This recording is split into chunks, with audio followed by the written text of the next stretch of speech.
ప్రస్తుతం ఏపీ శాసనమండలిలో హోంమంత్రి అనిత మాట్లాడుతున్నారు. లైవ్ ద్వారా చూద్దాం. బెనిఫిట్ స్కీమ్ ద్వారా ప్రతి ఒక్కరికి కూడా అందించిన తర్వాత ఇంకా ఎవరైనా చాలా మంది, ఇందాక మన సోదరులు అన్నారు, చాలా మంది ఇంకా బయటకు వచ్చి మాకు అందలేదని అన్నారని.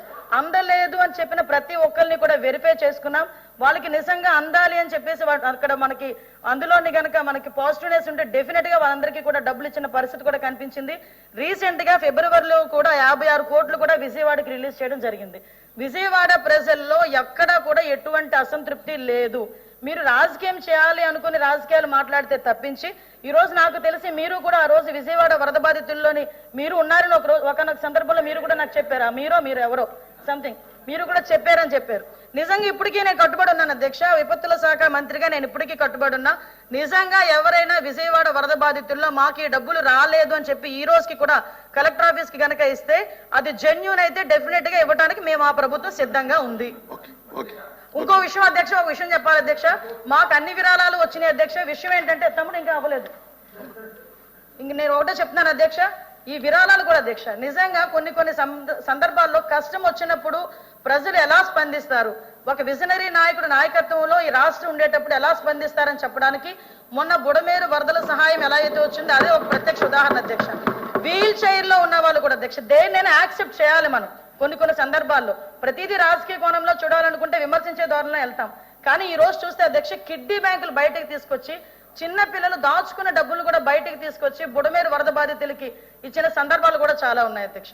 అదే కాకుండా అధ్యక్ష వీల్ చైర్ లో ఉన్న ముసలి వాళ్ళు కూడా వాళ్ళ పెన్షన్ డబ్బులు, దాచుకున్న పెన్షన్ డబ్బులు కూడా తీసుకొచ్చి వరద సహాయానికి తీసుకొచ్చి ఇచ్చారు అధ్యక్ష. అటువంటి సందర్భంలో అధ్యక్ష నాకైతే ఒకటి, జగన్మోహన్ రెడ్డి గారు బుడమేరు వరద బాధితులకి ₹1 కోటి అనౌన్స్ చేశారు, కానీ ఆ చెక్ అయితే మాకెవరికి రాలేదు. మా విపత్తుల శాఖ అయితే రాలేదు అధ్యక్ష, గవర్నమెంట్ కి అయితే రాలేదు అధ్యక్ష. ఆ సంగతి కూడా కొంచెం తెలుసుకుంటే మంచిది అధ్యక్ష. ఇంకా అయిపోయింది అధ్యక్ష. మన ఇప్పుడు సంబంధించిన మంత్రి గారు ప్రతి ఒళ్ళకి అన్ని అన్నాడు. దీనికి చిన్న కమిటీ అండి, చైర్మన్ అధ్యక్షులుగా పెట్టండి. మన మంత్రి గారికి చైర్మన్ పెట్టండి. ఒక్క రోజుకి 1,00,000 అప్లికేషన్ రాకపోతే మీరు చెప్పింది నేను చెప్తాను. ఒక్క రోజు అనౌన్స్మెంట్ మీకు అందనోళ్ళు మీరు రండి, నేను ఇక్కడ కూర్చుంటాను కలెక్టర్ ఆఫీస్ లో, మీకు అందనోళ్ళు అంటే ఒక్క రోజుకి 1,00,000 అప్లికేషన్ వస్తాయి. మొత్తం పచ్చి అబద్ధాలు అధ్యక్ష. ఇచ్చింది ఒక ఇంటికి, ఇచ్చింది ఒక ఇంటికి రాజకీయంగా కొట్టారు. ఇన్సూరెన్స్ ఒక్కళ్ళు కూడా రాలేదు అధ్యక్షగా. అధ్యక్ష అసలు మేము ఏదైనా చేతిలోకి తీసుకెళ్లి డబ్బులు ఇవ్వలేదు అధ్యక్ష, ఆన్లైన్ ట్రాన్సాక్షన్ అధ్యక్ష. ఏ అకౌంట్ కి ఎంత ఆయన అనేది ఏంటంటే ఇంకా బింగిలో ఉన్నటువంటి బాధితులు ఉన్నారు, నష్టపరిహారం అందనటువంటి బాధితులు ఉన్నారు అంటున్నారు. తీసుకోండి, అప్లికేషన్ తీసుకోండి.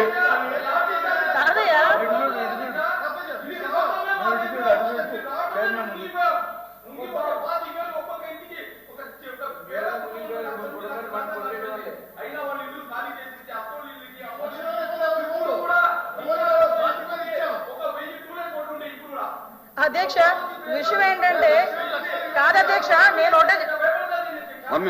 కూర్చోండి.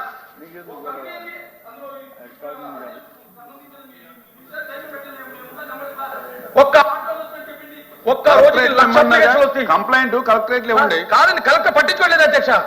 పట్టించో సచివాలయంలో ఫలానా వ్యక్తికి అధ్యక్ష ఇంకో మాట అధ్యక్ష. అదే మంత్రి గారు ఐఎన్పిఆర్ మంత్రి అధ్యక్ష చాలా అన్యాయంగా మాట్లాడతారు అధ్యక్ష.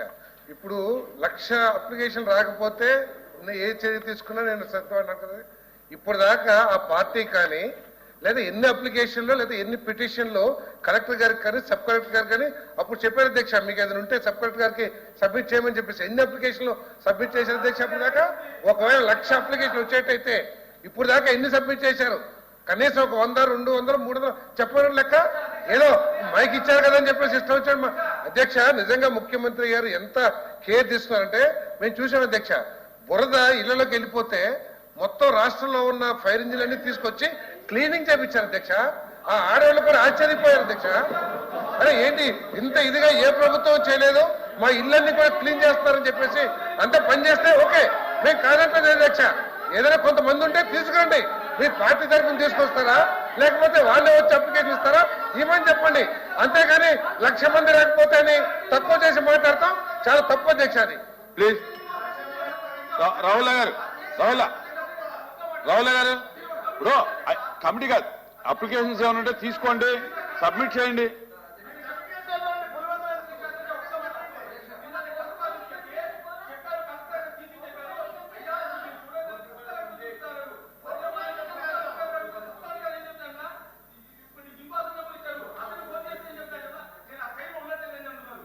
ఇప్పుడు వినండి, అటువంటి కంప్లైంట్స్ ఏమైనా ఉంటే కలెక్టర్ గారు తీసుకోకపోతే మినిస్టర్ గారికి ఇవ్వండి. కాదధ్యక్ష, ప్రతిదీ కూడా సత్యదూరాలు మాట్లాడి వాళ్ళ అవునా? సాక్షి పత్రిక ఎలా ఉందో ఇక్కడ సభ్యులు కూడా అలాగే ఉన్నారు. అటువంటి ఇంక బెనిఫిషరీస్ ఎవరన్నా ఉంటే గనక కలెక్టరేట్లు ఇవ్వండి, తీసుకోకపోతే కాపీ తీసుకొని మినిస్టర్ గారికి ఇవ్వండి. ప్లీజ్ సార్, ఇంత దారుణంగా ఒక పెద్దల సభలో కూర్చొని అధ్యక్ష, ఒక పెద్దల సభలో కూర్చొని ఇంత సత్యదూరపు మాటలు మాట్లాడడం అనేది నిజంగా వాళ్ళ తాలూకా విజ్ఞతకు వదిలేయాలి అధ్యక్ష. ఎందుకంటే ప్రతి ఒక్క బెనిఫిషరీకి కూడా బెనిఫిట్ డైరెక్ట్ గా ఆన్లైన్ లో వెళ్ళింది అధ్యక్ష. ఏ ఇంటికి ఎంత డబ్బులు వెళ్ళినాయో చెప్పమంటే ఇంకా మిగిలి ఉన్నారు అంటున్నాడు ఆయన. మంత్రి గారు బయటకు వస్తుంది ఎన్ని కుటుంబాల నుంచి వచ్చిందో. మంత్రి గారు, ఈ రోజుకి మేము ఒక విషయంలో రవీంద్ర గారు ఒకసారి ఆ వరదలు వచ్చే రోజు అధ్యక్ష, ప్లీజ్ ఇప్పుడు ఆ రోజున వరదలు అధ్యక్ష ఎందువల్ల వచ్చినాయి అనేది జగమెరిగిన సత్యం అధ్యక్ష. బుడమేరు మీద మట్టి కొట్టేయటం వల్ల సార్ ఇంకా జోలికి వెళ్ళకండి సార్. ఇప్పుడు ఇప్పుడు ఇంకా బెనిఫిట్ ఒకటే ఇక్కడ ఇంకా దాని గురించి మెంబర్ చెప్పేది ఏంటంటే చాలా మంది బెనిఫిషరీస్ ఉన్నారు అధ్యక్ష. అంటున్నారు. టోటల్ గ్రామ సచివాలయాల వారీగా మొత్తం అందరికి కూడా గతంలో ఎప్పుడు ఏమైనా బెనిఫిట్ ఇచ్చాం అధ్యక్ష. కింద గ్రౌండ్ లెవెల్ అయినా పైన అప్స్టేర్ లో ఉన్న వాళ్ళకి ఎలా చేయాలనేది మా ముఖ్యమంత్రి గారు చాలా పారదర్శకంగా అసలు ఎప్పుడు గతంలో ఎవ్వరే ఇవాళ వాళ్ళకి కూడా నష్టపరిహారం ఇవ్వడం జరిగింది అధ్యక్ష. ఇవాళ అంత మంచి కార్యక్రమాలు చేస్తారు. దాన్ని బెనిఫిషరీస్ ఉంటే గనక కలెక్టరేట్లు ఇవ్వండి, తీసుకోకపోతే కాపీ తీసుకురండి, ఇవ్వండి. సంవత్సరం దాటాక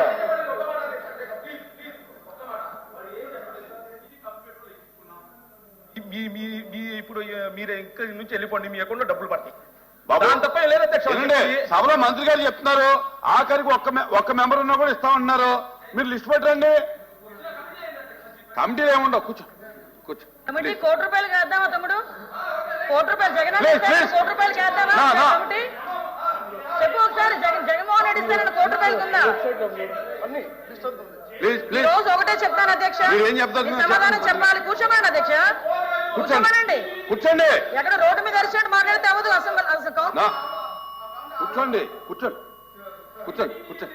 కూర్చోమ్మా, కూర్చోవయ్యా. అరే కూర్చోవయ్యా. ఎల్ఓపి గారు, అమ్మ ఒక్క నిమిషం.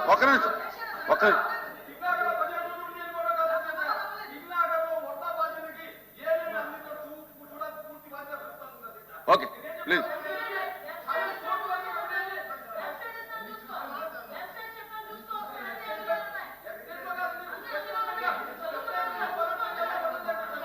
కూర్చోమ్మా, కూర్చోండి. రాహుల్ కూర్చోండి. ఏం చెప్తా ఎంత బెనిఫిట్ వెళ్ళింది అంతా కూడా ఆన్లైనే. వీళ్ళు రైట్ టు ఇన్ఫర్మేషన్ యాక్ట్ ప్రకారం తెచ్చుకున్నా కూడా వాళ్ళ దగ్గర ఉంటుంది. అధ్యక్ష, నేను మాట్లాడుతాను అధ్యక్ష. వాళ్ళు ఇంకా ఎవరికో ఉండిపోయింది, బెనిఫిషియరీ ఇవ్వాల్సి ఉండిపోయింది అన్నారు. నేను మొదట సమాధానం చెప్పినప్పుడు చెప్పాను కదా అధ్యక్ష. ఇప్పటికీ మేము చిత్తశుద్ధితో ఉన్నాం. నిజంగా జెన్యూన్ గా ఎవరికైనా రాలేదు అనుకుంటే గనక మాకు చెప్తే మేము డెఫినెట్ గా ఇవ్వడానికి మేము సిద్ధంగా ఉన్నామని చెప్తున్నప్పుడు ఇంత రాద్దాంతం ఎందుకు అధ్యక్ష? కమిటీ దేనికి అధ్యక్ష? కమిటీ దేనికి? నిజంగా కమిటీ వేయాలనుకుంటే కమిటీ చాలా వాటికి వేయాలి. బాబు క్లారిటీగా చెప్పారు.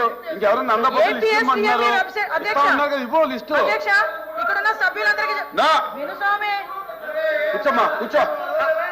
ఏంటి సార్ అరిస్తే ఇంక మేము కూర్చో. ది కౌన్సిల్ సార్, పెద్దల సభ సార్. ఏపీఎస్డిఎంఏ వెబ్సైట్ లో ప్రతిదీ కూడా పొందుపరుచున్నాం అధ్యక్ష. సభ్యులు కావాలంటే చూసుకోవచ్చు. మళ్ళీ చెప్తున్నా, నిజంగా బుడమేరు వరద బాధితులకు ఎవరికైనా బెనిఫిట్ అందకపోతే అది జెన్యూన్ అయితే డెఫినెట్ గా ఇవ్వడానికి మా గవర్నమెంట్ ఈరోజు సిద్ధంగా ఉంది. Okay please. అధ్యక్ష, జరిగింది ప్రకృతి వైపరీత్యం, మానవ తప్పిదాలు జరిగినాయి. ప్రభుత్వం వచ్చి మేము వచ్చి పెద్దగా రీఫ్యాక్టరీ చేస్తామంటున్నారు. ప్రజలు వచ్చి అక్కడ ఉన్న ప్రజలు మేము కంటితో చూసాం. అయినా మాది అథెంటికేట్ కాబట్టి ఎవరైతే ఎవరు విక్టిమ్స్ ఉన్నారో వాళ్ళకి ఏం జరిగిందో అవన్నీ కూడా సమాజానికి అందరికీ తెలుసు అధ్యక్ష. అది పక్కన పెడితే ఇప్పుడు జగన్ గారు 1 కోటి రూపాయలు ఇచ్చారు, అది ఖర్చు పెట్టి నేనే ఆ 1 కోటి రూపాయలకి నేనే బాధ్యత అధ్యక్ష. నా చేతులతోనే నేనే మానిటరింగ్ చేసి పాలు నీళ్లు దాంతో పాటు ఎవరైతే దినుసులు ఉన్నాయో ఆ దినుసులు కూడా ఒక నిమిషం ఆ దినుసులు కూడా నా అధ్యక్షతనే బాధ్యతలే నా అధ్యక్షతనే అవి కొని బాధ్యతకు వచ్చి నేను నా చేతులతోనే నేనే వెళ్ళి మొత్తం అధ్యక్ష ఒక నిమిషం ఉండండి. నా తర్వాత మాట్లాడు మరి చేయిస్తావు కదా. సరే అంటే ఎవరికైనా లబ్ధి చేకూరలేదేమో దాని గురించి మాట్లాడతాను అధ్యక్ష. బాధ్యత కలిగిన ఎవరైనా సరే జవాబుదారీ ఉన్న వ్యవస్థకి డొనేషన్ ఇవ్వాలి అధ్యక్ష. మేము కూరగాయలు ఇచ్చాం, పాలు ఇచ్చామంటే మీరు 100 కోట్లు అని చెప్పండి. అయితే 1 కోటి రూపాయలకి ఎందుకు? 1 కోటి రూపాయలు ఎందుకు? దానికి ఏమైనా లెక్కపత్రం ఉంటుంది అధ్యక్ష. ఓ ప్రభుత్వం ఉంది, ఒక బాధ్యత కలిగిన రాజకీయ పార్టీ ఒకవేళ డొనేషన్ ఇవ్వాలనుకుంటే ఎవరికి ఇవ్వాలి అధ్యక్ష? ఆ అధికారుల ఆధ్వర్యంలో నిర్వహించే వ్యవస్థకి ఇవ్వాలి అధ్యక్ష. మీరు ఇచ్చే చాలా మంది ఇచ్చారు అధ్యక్ష. అదే 1 కోటి రూపాయలు అది ఆ పార్టీ 100 కోట్లు ఇచ్చినా తక్కువే, కానీ 10 లక్షలు 50 లక్షలు 1 కోటి రూపాయలు ఇచ్చిన చాలా మంది ఉన్నారు అధ్యక్ష. ఎల్ఓపి గారు ఆ విధంగా మాట్లాడతాం కరెక్ట్ కాదు అధ్యక్ష. మేమేం కాదంటలా, దాన్నేం కాదంటలేదు అధ్యక్ష. 1 కోటి రూపాయలు ఇచ్చి ఉండొచ్చు, కానీ ప్రభుత్వానికి చెల్లించలేదు అంటున్నారు అధ్యక్ష. గారు మంత్రి గారు బాగా చెప్పారు. ఇప్పుడు అదే మా డౌట్.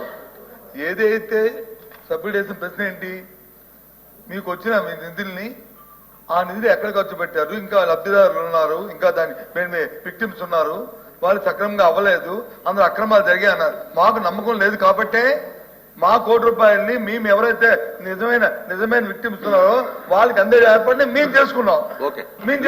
మాకు మీ మీద నమ్మకం లేదు కాబట్టి మీరు సక్రమంగా దాన్ని నిలబెట్టారు కాబట్టి దయచేసి మేమిచ్చిన మా పార్టీ నుంచి ఇచ్చిన సాయాన్ని మీరు ప్రశ్నించి ఈ రకంగా కోతులకి మేము కొవ్వొత్తి అగ్గిపెట్టికి ఇచ్చామని చెప్పలేదే. మేము ఇచ్చింది కొవ్వొత్తి అగ్గిపెట్టికి ఇవ్వలేదు. మేము ఇచ్చింది పాలకి, నీళ్ళకి, దాంతో పాటు నిత్యావసర సరుకులు బిల్లులతో సహా ఇమ్మంటే నా దగ్గర బిల్లు ఉంటే బిల్లు కూడా పంపిస్తాను చూసుకోండి. సార్ ప్రశ్న అడిగిన సోదరుడు సార్ ఇంతమంది ఉన్నారన్నారు సార్. చిత్తశుద్ధి ఉంటే నిజంగా అతను ఒక సింగనగర్ ప్రాంతంలో ఉంటా అన్నాడు, నేను ఇంత ఇచ్చా అన్నాడు. 2 పేర్లు తీసుకొచ్చి ఈ ఫలానా అప్పారావుకి రాలేదు, లేదా ఈ ఫలానా సుబ్బారావుకి రాలేదు అని చెప్పి చెప్పగలిగాడు అధ్యక్ష? చెప్పలేడు అధ్యక్ష. ఎందుకంటే ఎవ్వరు లేదు అధ్యక్ష. క్షేత్రస్థాయిలో అందరికీ అందాలని చెప్పి 10 సార్లు, ఎందుకంటే టెక్నాలజీ వాడి సచివాలయంలో మన బోర్డులు పెట్టి తర్వాత టెక్నాలజీ వాడి IVRS వాడి ఎవరైనా ఉంటే కూడా మేము మంత్రులు అక్కడ కలెక్టరేట్ లో ఉండి అందరికి కూడా 100% వచ్చేదాకా మేము చేసాం అధ్యక్ష. వాళ్ళు 2 పేర్లు చెప్పలేకపోయారు అధ్యక్ష. చర్యలు తీసుకోండి. ఓపెన్ డొమైన్ అధ్యక్ష. మేము చేసిన పేరు కూడా ఓపెన్ డొమైన్ లో ఉంది అధ్యక్ష. మీరు క్లారిటీగా చెప్పారుగా. 1 మినిట్ అరుణ్ కూర్చోవా బాబు, కూర్చో సమయం అధ్యక్ష. నువ్వు కూర్చో అధ్యక్ష. 2 విషయాలు అధ్యక్ష. మేము అడిగింది ఏంటి? మేము అడిగింది మీకు ఫండ్స్ ఎంత వచ్చినాయి, ఎంతమందికి ఖర్చు పెట్టారు, ఇంకా ఏమైనా ఉన్నారా, ఉంటే వాళ్ళకి ఎప్పుడు లోపు చేస్తారని అధ్యక్ష. ఇప్పుడు రెవెన్యూ మంత్రి గారు లేచి ఒకరి పేరు చెప్పండి, 2 పేర్లు చెప్పండి, ఓపెన్ ఛాలెంజ్ డిమాండ్ అని అన్నారు అధ్యక్ష. మేము అడిగింది అధ్యక్ష 1 minute open domain. Okay, open domain. Sorry, నేను లేదు. ఓపెన్ డొమైన్ అధ్యక్ష. 100 మంది పార్థసారథి గారు మంత్రి గారు కృష్ణా జిల్లా వాసికి ఉన్నారు. 100 మంది, ఒకరు కాదు